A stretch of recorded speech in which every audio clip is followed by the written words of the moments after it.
आज हम मजदूर और किसान आंदोलन, दलित वर्ग आंदोलन के अंतर्गत किसान आंदोलन के बारे में विस्तार से जानेंगे। इससे पूर्व हमने मजदूरों के बारे में समझा था कि मजदूरों की कौन कौन सी समस्याएं थी और मजदूरों को किस प्रकार अपने विभिन्न ट्रेड यूनियन के माध्यम से उन्होंने अपना विरोध प्रदर्शित किया था और किस प्रकार ब्रिटिश सरकार ने भी उनकी ओर थोड़ा बहुत ध्यान दिया, लेकिन स्थिति ज़्यादा अच्छी नहीं थी, दयनीय स्थिति थी। इसी प्रकार से आज हम किसान आंदोलन के बारे में विस्तार से जानेंगे। किसान आंदोलनों के क्या कारण थे और किसान आंदोलन कौन कौन से हुए, इसके बारे में हम विस्तार से देखेंगे। इसके बाद हम दलित वर्ग आंदोलन के बारे में भी जानेंगे। तो सबसे पहले भारत में किसान आंदोलन के कारण कौन कौन से थे। ब्रिटिश सरकार के अत्याचारों और आर्थिक शोषण के कारण किसानों की दशा बिल्कुल दयनीय हो गई थी। उनके प्रति बुरा व्यवहार और उनकी शोषणवादी नीति के कारण किसान दिन प्रतिदिन निर्धन होते जा रहे थे और किसानों के लिए कोई विशेष सहायता व्यवस्था नहीं थी ब्रिटिश सरकार के पास, और जिसके कारण किसानों को समय समय पर अपने विरोध प्रदर्शन भी करने पड़े। तो किसानों की जो विद्रोह के जो प्रमुख कारण थे उनके बारे में हम थोड़ा दृष्टि डालेंगे। नंबर 1, लगान वसूली की नई पद्धतियाँ। तो ब्रिटिश सरकार सदैव इस बात का ध्यान देती थी कि कौन कौन सी नई पद्धति लागू की जाए जिससे कि किसानों से अधिक लगान प्राप्त हो सके और ब्रिटिश सरकार की आय में वृद्धि हो। तो इस बात का विशेष ध्यान दिया गया, जिसके लिए जिसमें हमने देखा कि रैयतवाड़ी और महलवाड़ी व्यवस्था और भू राजस्व व्यवस्था, भू राजस्व बंदोबस्त के पूर्व अध्याय में हमने देखा था कि किस प्रकार से इन व्यवस्थाओं के अंतर्गत किसानों का शोषण किया जा रहा था। और महलवाड़ी व्यवस्था देखा जाए तो महलवाड़ी व्यवस्था एक तरह से जमींदारी व्यवस्था का एक संशोधित रूप थी और जिसका उद्देश्य यही था कि अधिक से अधिक किसानों से कर वसूला जाए। तो लगान वसूली की नई पद्धतियाँ लाना और ये किसानों के लिए चिंता का विषय थी। वॉरेन हेस्टिंग्स ने बहुत सारे प्रयोग तो किए, लेकिन उनका उद्देश्य ये नहीं था कि किसानों को लाभ पहुंचाया जाए। उनका उद्देश्य यही था कि अधिक से अधिक मुनाफा, मतलब अधिक से अधिक कर को वसूला जाए और किसानों को उनके हाथ पे छोड़ दिया गया, जो कि एक चिंताजनक बात थी। नंबर नेक्स्ट, कृषि पर बढ़ता हुआ बोझ।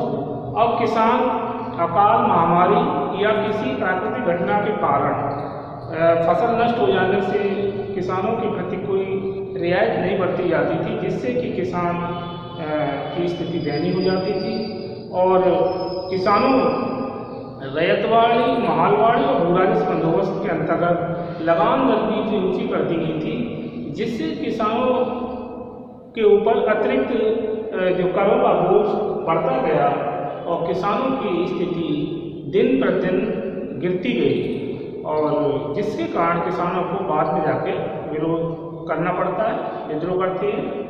इसका व्यापारिक फसलों को प्रोत्साहन। अब ब्रिटिश सरकार इन फसलों पर विशेष ध्यान देती, जैसे रबड़, नील, अफीम, जो उसके लिए ज़्यादा मुनाफा के जो फसलें होती थी उन्हीं पर विशेष ध्यान दिया जाता था, जिससे कि किसान मजबूरन इन फसलों को उगाने के लिए बाध्य थे, जिसके कारण किसानों को जो दैनिक उपयोग में आने वाली फसलें हैं जैसे ज्वार, बाजरा, मक्का, गेहूँ और धान इत्यादि, तो इनकी फसलों से उन्हें रोक दिया जाता था। उन्हें जैसे 3 कटिया प्रणाली जो देखने को मिलती, जिसमें ये बाध्य कर दिया जाता है कि आपको इतने क्षेत्र में अपना ये नील की खेती करनी ही है। तो नील की खेती करने से एक तो नुकसान ये होता था कि इससे जो भूमि थी उसकी उर्वरक क्षमता में कमी आती थी और किसानों से वो सारी जो फसलें, जो व्यापारिक फसलें थी, उनको वो खरीद कर उन्हें सिर्फ अनाज दिया जाता था और उसके बदले में ताकि वो जिंदा रह सके और अपना कृषि कार्य करते रहे। तो किसानों के प्रति दुर्व्यवहार की नीति देखने को मिलती है। इसके बाद भूमि का विखंडीकरण। अब चूंकि धीरे धीरे जनसंख्या बढ़ने लगी और भूमि के बंटवारे होने लगे और भूमि के बंटवारों से भूमि काफ़ी मात्रा में बेकार भी हो जाती थी और जिसके कारण किसानों को जो पहले आय होती थी उसमें भी कमी आई और कृषि का वर्गीकरण भी कर दिया गया था कि जैसे उपजाऊ भूमि है उसका कर अलग होगा, बंजर भूमि का अलग होगा। तो जिस प्रकार से किसानों को किसी प्रकार से राहत नहीं दी गई, उनको मतलब ब्रिटिश सरकार का सिर्फ यही उद्देश्य था कि किसी प्रकार से लगान को अधिक से अधिक प्राप्त किया जा सके। तो व्यापारिक फसलों के बाद भूमि का विखंडीकरण भी एक तरह से किसानों के आंदोलन का एक कारण माना जा सकता है। इसके बाद भूमि से बेदखली।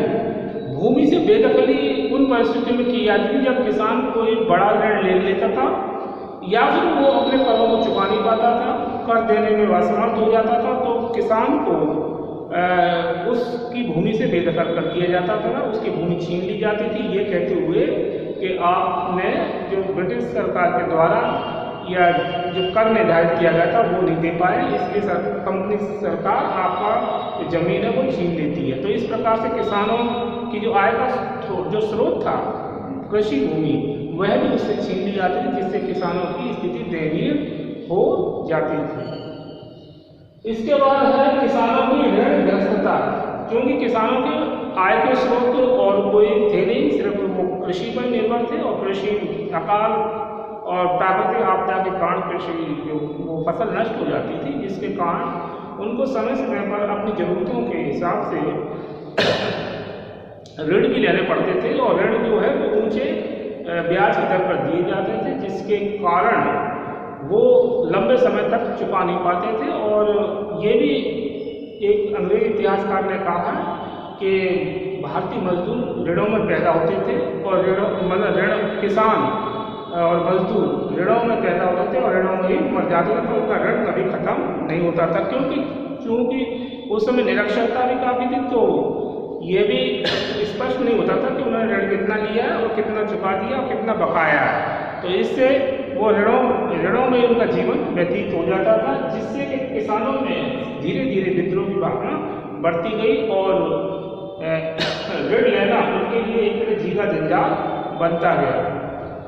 इसके बाद कृषि विकास में ठहराव आना। अब कृषि विकास में ठहराव का कारण ये था कि ब्रिटिश सरकार ने कभी इस बात पर ध्यान नहीं दिया कि किसानों को अच्छे उपकरण उपलब्ध कराया जाए, अच्छे बीजों को उपलब्ध कराया जाए, जिससे कि उत्पादन क्षमता में वृद्धि हो।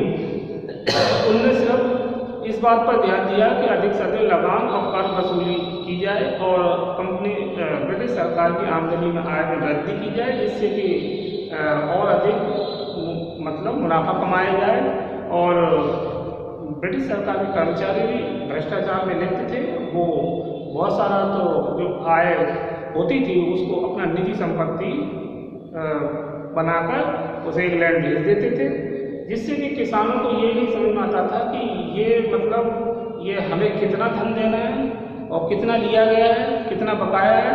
तो इस तरह से असमंजस की स्थिति बढ़ती गई और कृषि के कार्य में कोई भी विकास कार्य पर विशेष ध्यान नहीं दिया गया, जिसके कारण किसान दिन प्रतिदिन उनकी नाराजगी बढ़ती गई और आगे चलकर ये आंदोलन का रूप धारण कर लेती है।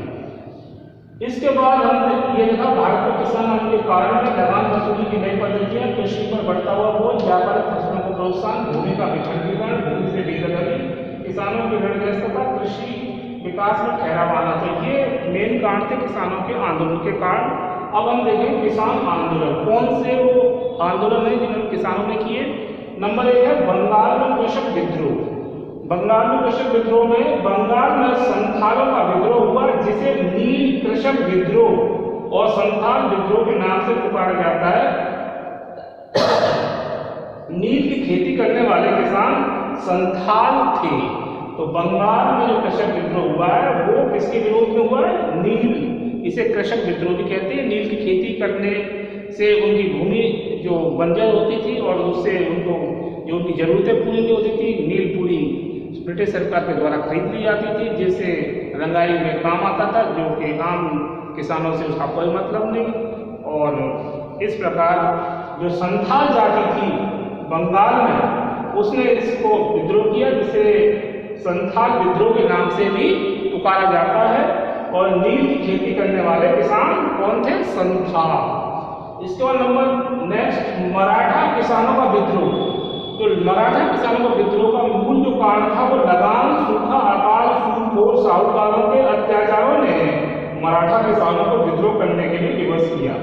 तो महाराष्ट्र में मराठा किसानों ने विद्रोह का करना कारण ये था कि अत्यधिक लगान वसूलना, सूखे की स्थिति में भी लगान वसूलना, सूदखोर और साहूकारों के जो अत्याचार दिनों दिन बढ़ते गए, क्योंकि ये ऊंचे दर पर ऋण देते थे और बाद में ये ऋण ही खत्म नहीं होता था और किसान की मृत्यु तक हो जाती थी।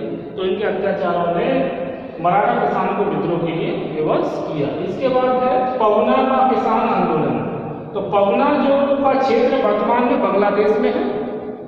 जमींदारों के अत्याचारों के विरुद्ध ये पवना आंदोलन था कि जमींदार वर्ग विशेष रूप से एक अत्याचारी वर्ग कहा जा सकता है ब्रिटिश काल में, क्योंकि अगर सरकार ने थोड़ा टैक्स बढ़ाया तो ये जमींदार अतिरिक्त वसूली कर लेते थे, जिसका कोई लेखा जोखा नहीं होता था, जिससे किसान की दशा और बिगड़ती जाती थी। पवना आंदोलन में हमने ये देखा जो बांग्लादेश में अब स्थित है।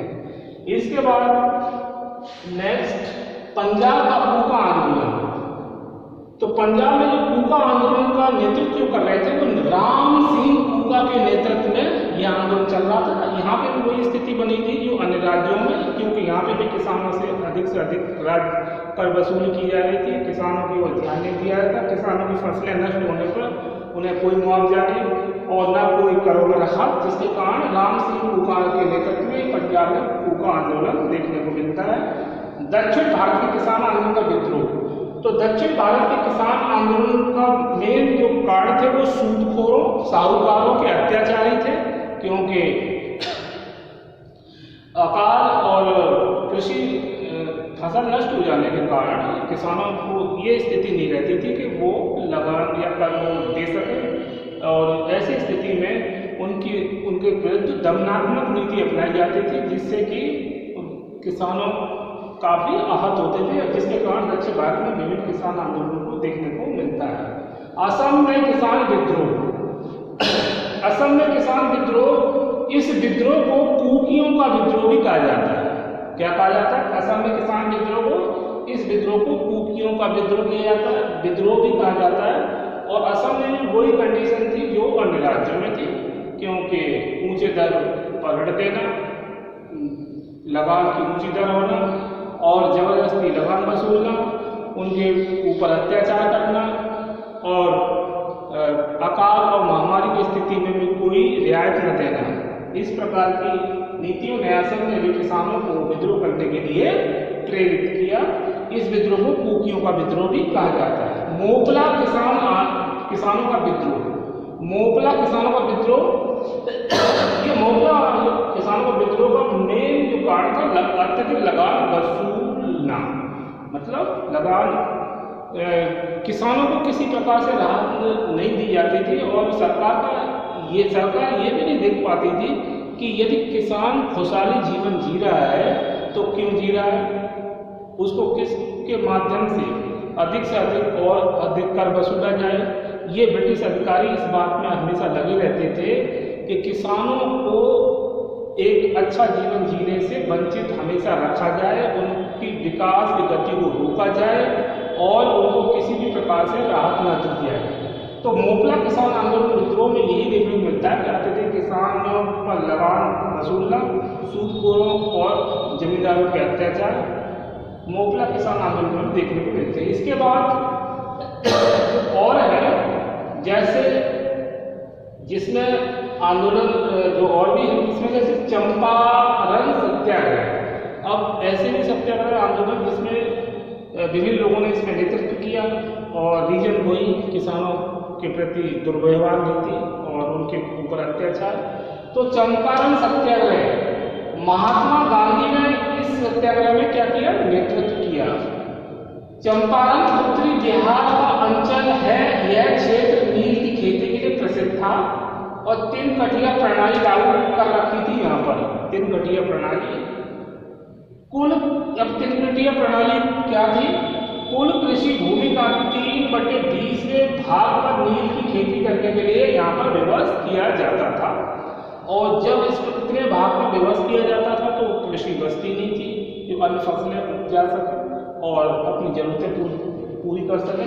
तो 3 कटिया प्रणाली के विरुद्ध महात्मा गांधी ने चंपारण में यह आंदोलन का नेतृत्व किया और ब्रिटिश सरकार का विरोध किया।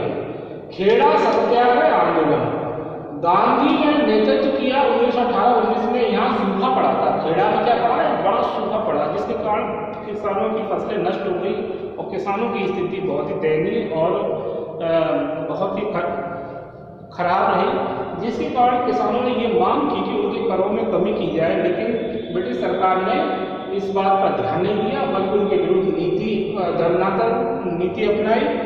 और ये जो खेड़ा सत्याग्रह है ये गुजरात राज्य में आरंभ हुआ और किंतु लगाम माफी नहीं की गई तो आंदोलन का माफी नहीं किया गया और उल्टे किसानों के विरुद्ध कार्रवाई करना ये इस खेड़ा सत्याग्रह आंदोलन का कारण माना जा सकता है।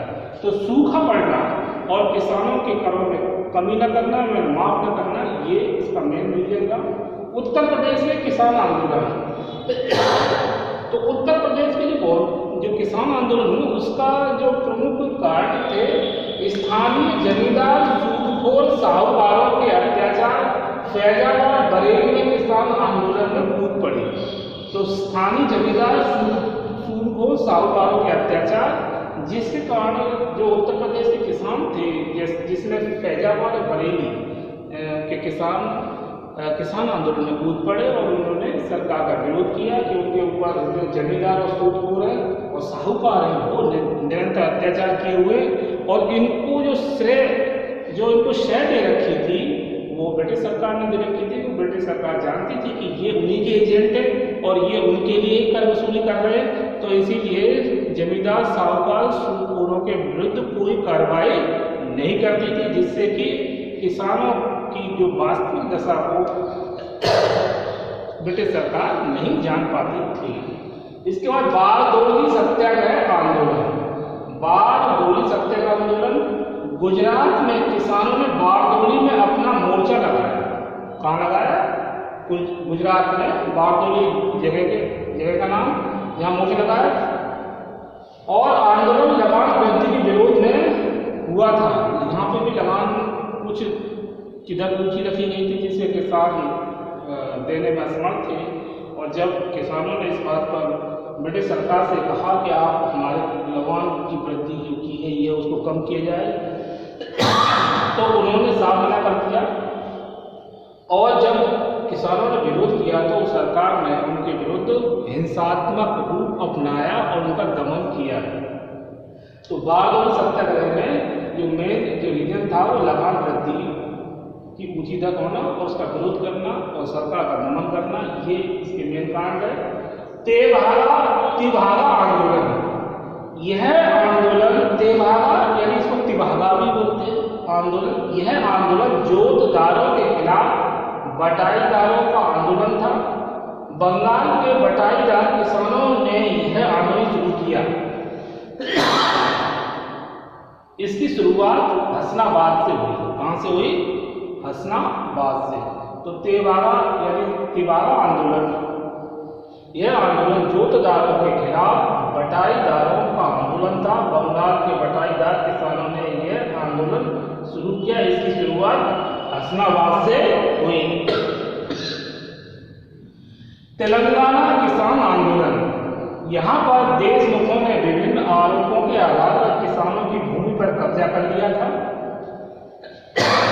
तेलंगाना किसान आंदोलन, यहाँ पर देशमुखों ने विभिन्न आरोपों के आधार पर किसानों की भूमि पर कब्जा कर लिया था। 1946 ईस्वी में यह आंदोलन नालगोड़ा के कई ग्रामों में फैल चुका था।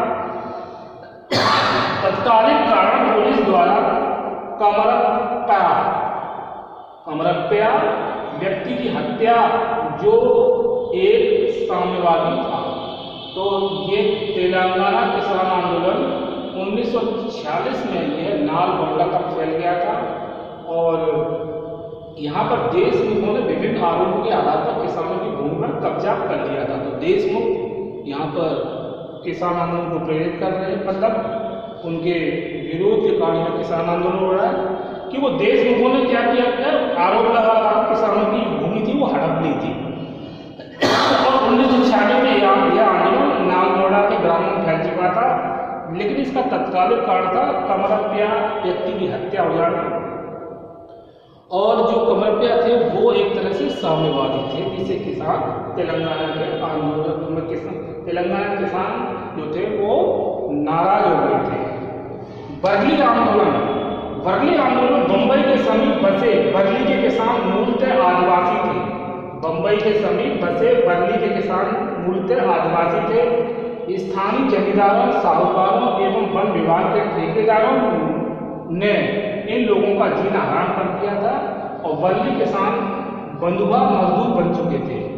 तो ये बहुत विचित्र बात थी। बरली के जो समीप जो किसान वो कौन थे, मूलतः आदिवासी, और जमींदारों, साहूकारों एवं वन विभाग के ठेकेदारों ने क्या कहा था, इन लोगों का जीना हराम कर दिया, क्योंकि सदैव शोषण की नीति अपनाना, जिससे कि बरली के किसान थे जो वो बहुत ही परेशान हो गए थे और उन्हें इस प्रकार से शोषित किया गया कि वो बंधुआ मजदूर बन के रह गए।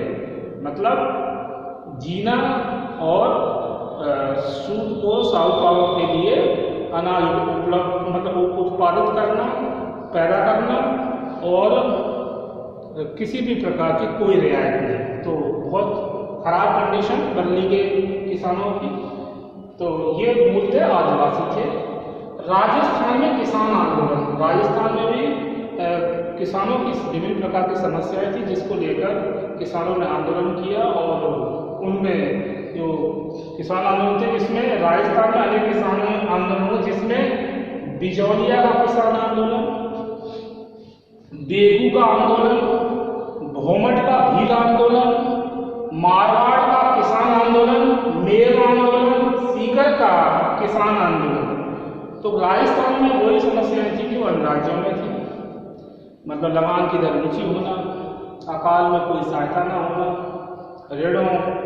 ऋण कम देना, वसूली ज़्यादा करना, खुशहाली जीवन जीते हुए किसानों की जो खुशहाली जीवन है उसको नष्ट करना, किसानों को हमेशा कर्ज के बोझ के तले दबाए रखना और व्यापारिक फसलों को पैदा करने के लिए विवश करना। इस प्रकार से किसानों की जो शोषणवादी नीति थी उसने राजस्थान में भी किसान आंदोलन को बढ़ावा दिया। तो बिजौलिया किसान आंदोलन देखते हैं कितने बड़े पैमाने पर हुआ। इसके बाद दलित वर्ग आंदोलन, जैसे कि हमने देखा कि भारतीय समाज 4 वर्गों में विभाजित, ब्राह्मण, क्षत्रिय, वैश्य, शूद्र। तो लंबे समय से ये देखते आए कि जो चतुर्थ वर्ग है उसका कार्य यही रखा गया कि आप 3 वर्गों की सेवा के कार्य को करेंगे। तो ये काम चलता है, लेकिन धीरे धीरे ये मध्यकाल में चतुर्थ वर्ग की स्थिति और दयनीय हो जाती है और सल्तनत काल और मुगल काल में हम ये देखते हैं कि विवश होकर जब मुगल सम्राट और सुल्तान अपना धर्म जिहाद का नारा देते हुए धर्म प्रचार करने में लगे हुए थे, तो उस समय चतुर्वर्ग के लोगों ने ये देखा कि हमें हमारे समाज में, हमारे धर्म में हमें किसी भी प्रकार की रियायत नहीं है और हमें हीन दृष्टि से देखा जाता है। तो वे आसानी से हिंदू धर्म छोड़कर मुस्लिम धर्म की ओर बढ़ गए और अपना धर्म परिवर्तन कर लिया। जैसे कि पहले रूप में देखने को मिलता है कि चतुर्वर्ग के लोगों को शिक्षा प्राप्त करने में, पठन पाठन करने में, मंदिरों में प्रवेश पर और विभिन्न प्रकार के अपमानों को झेलना पड़ता था। तो अस्पृश्यता हिंदू समाज के लिए बड़ा अभिशाप हमेशा से रही और मध्यकाल में इसका बहुत ही बुरा रूप देखने को मिलता है। मतलब मनुष्य के साथ एक इस प्रकार का व्यवहार कि वो मनुष्य नहीं एक पशु है। तो इस तरह से जब लोगों को इस बात का ये ऐसा लगा कि इस धर्म में हमें कोई सम्मान नहीं है और हमें इस सिर्फ हिंदू होने का ही हमें ये सज़ा मिल रही है, तो उन्होंने मुगल और सल्तनत काल और सल्तनत काल में जो कट्टर मुस्लिम शासक हुए, जब उन्होंने जिहाद का नारा देते हुए अपने धर्म का प्रचार किया, तो चतुर्थ वर्ग ने एकदम अपना धर्म छोड़ के दूसरा धर्म ग्रहण कर लिया।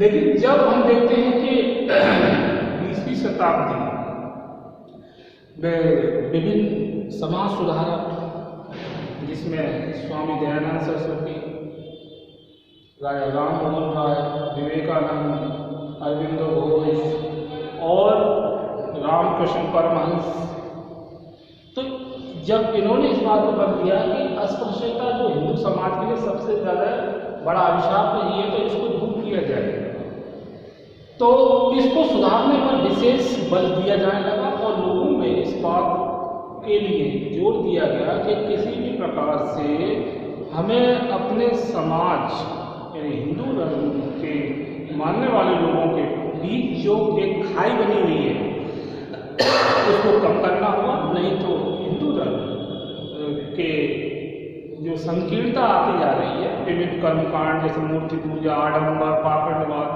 इसमें अगर कमी नहीं आती है तो हम काफ़ी अपने ही लोगों को खो देंगे। तो दलित वर्ग की स्थिति को सुधारने के लिए बड़े पैमाने पर प्रयास किए गए।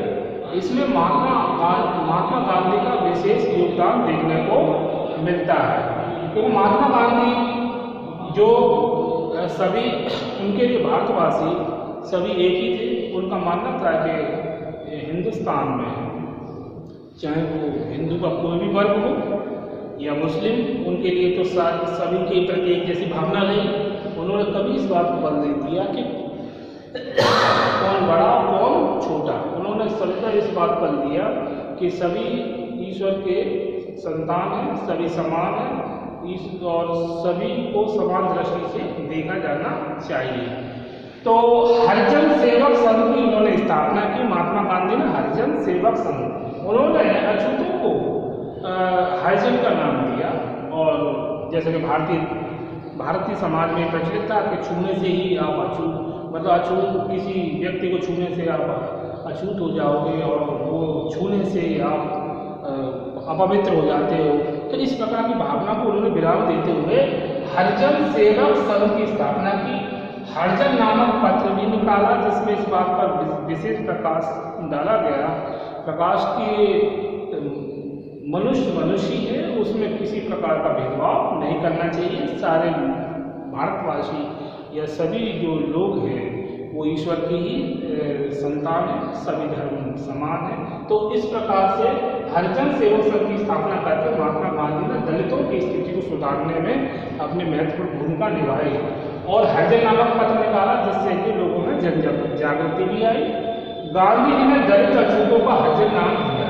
गांधी जी ने क्या किया? दलित अछूतों को हरिजन का नाम दिया। इसके बाद देखते बाबा साहेब डॉक्टर भीमराव अम्बेडकर 1891-1956। तो बाबा साहेब डॉक्टर भीमराव अम्बेडकर का दलित वर्ग के उत्थान में महत्वपूर्ण योगदान माना जा सकता है। उनका मानना था कि जिस प्रकार से हिंदू मुसलमान को लेकर दो राष्ट्र बने और इससे पूर्व में भारत जो कि पूर्ण रूप से हिंदू राष्ट्र ही था, हिंदू देश था, तो उस समय किन कारणों से इस समाज में बिखराव और आपसी अलगाव की स्थिति क्यों पैदा हुई।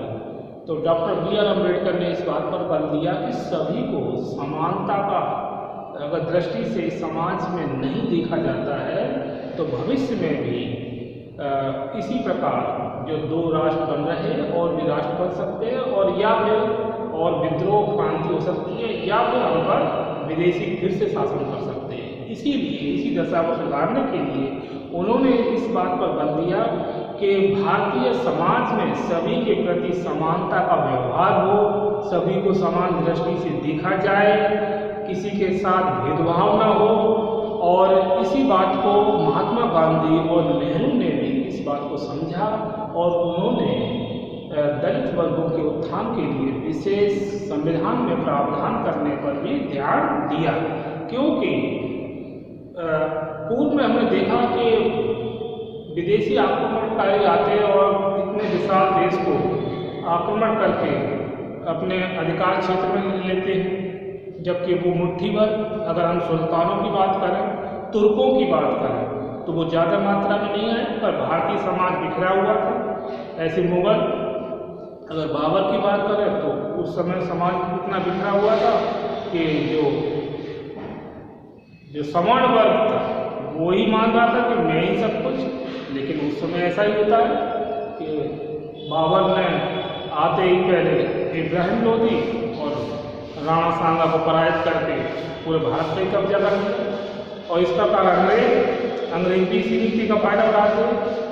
तो इस प्रकार से जब तक भारतीय समाज में एकता नहीं रहेगी तब तक भारतीय समाज में फूट बनी रहेगी। और डॉक्टर B.R. अम्बेडकर ने भारतीय समाज को एक करने के लिए और दलित वर्गों के उत्थान के लिए अपना पूरा जीवन लगा दिया। उन्होंने बहुत बड़ा योगदान दिया।